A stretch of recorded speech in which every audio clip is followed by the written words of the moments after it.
السلام عليكم. إذا أعجبك الفيديو لا تنسى الاشتراك في القناة وتفعيل زر الإشعارات ليصلك كل جديد. قطر في مواجهة فلسطين ضمن مباريات الجولة الأولى في كأس العرب. ستقام المباراة يوم الاثنين بتاريخ 1 من ديسمبر لعام 2025 ميلادي.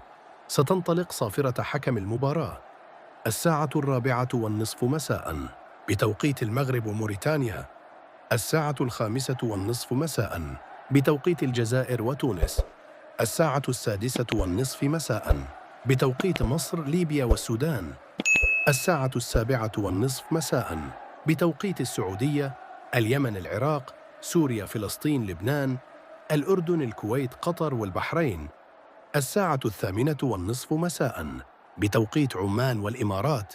ستقام المباراة على ملعب استاد البيت. ستعرض المباراة على قناة بي إن سبورت بتعليق. هذا كل شيء، وإلى لقاء آخر. سلام. لا تنسى الاشتراك في القناة ليصلك كل جديد.